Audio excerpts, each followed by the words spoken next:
The 2014 Firesides are here at Haylett Auto and RV of Coldwater, Michigan, and I love these little things. I like them because they're simple, and simple tends to basically make RVs bulletproof. When there's not a whole lot of power buttons, bells, and whistles to go wrong, there's not a whole lot that can fail on them. The profile of this might look a little familiar to you. This is basically the littlest brother version of the Springdale family. This is the same structure, the same awesome build that you find in a Springdale, but it just comes in at a smaller package with simpler amenities, so you know it's a very affordable price tag. Even though this is the simple starter point line though, you still see some nicer stuff. Like we have the extended downspouts here, which you don't tend to see on a lot of starter point trailers. I love what Springdale does with their outdoor speakers. You notice how it's mounted on the surface of the exterior instead of recessed. If it was recessed, you'd have to have like a 6-inch hole drilled in the side of your trailer, and that's not really smart from both a structural or a leak prevention standpoint. Now don't let this awning fool you, because it fooled me when I first saw it, and I've been doing this for a lot of years. This is not a power awning. That is a manual awning. But the new Lipper awnings all look the same.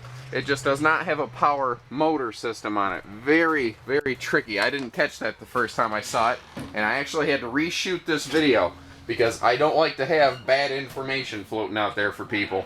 They've updated the interior of these Firesides for 2014, and I love the look of it. It's very rich and warm and comfortable. I love the new high definition prints they have on their countertops. I mean, look at that. It looks like a creek bed. It's beautiful. It's not what you would expect on something like this. And the outdoorsy, woodsy motif, personally, I like it. Some people find it hokey, but I think it's really nice. Up there in the corner, the little black box, that's our little stereo. AM, FM, CD for inside and outside use.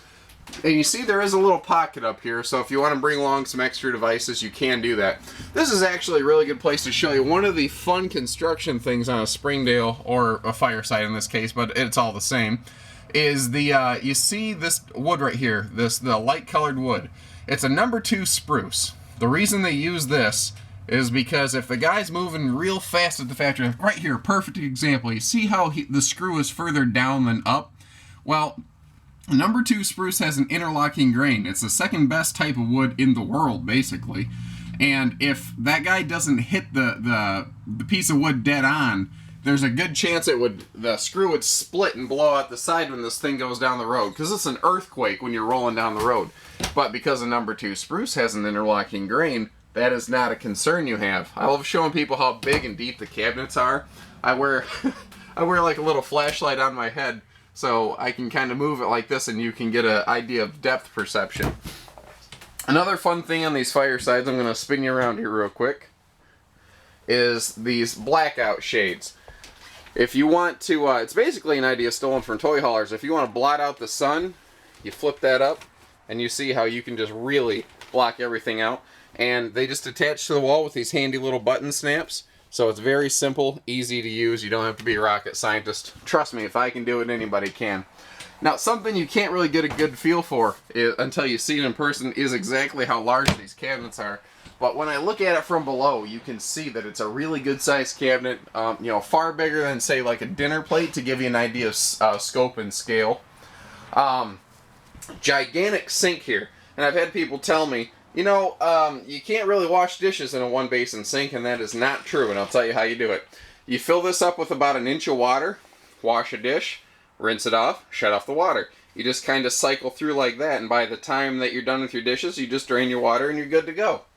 And again, even though this is a starter point trailer, we still have a cooktop over top of our stove, and it does have an outdoor vent. That's a big difference. A lot of your entry point trailers are gonna, you know, skimp on corners like that.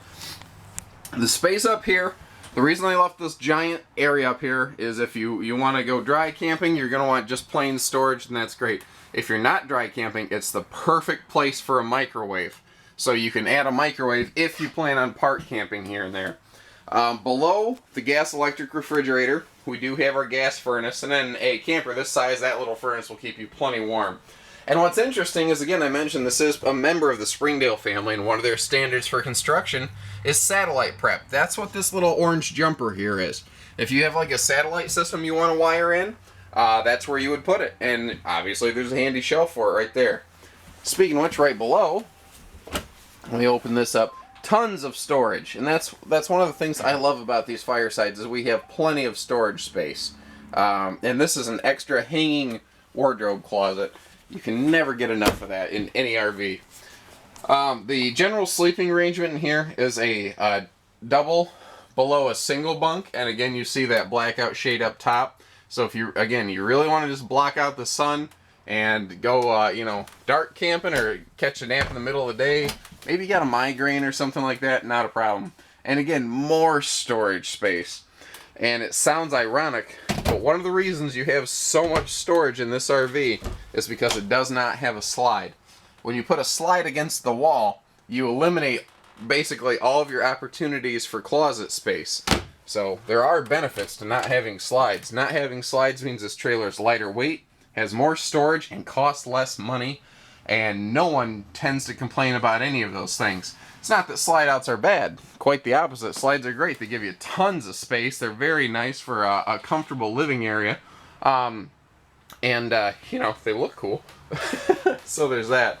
Front sofa over here will flip down into an extra sleeper space. And you'll notice there's actually a surprising number of power outlets like you see over here. And that one's perfectly positioned so that if you want to like charge up your phone or something, you can leave it on the stand right next to the door. You can sit in your chair outside listening to music and still hear your phone ringing even when it's charging. Never miss it.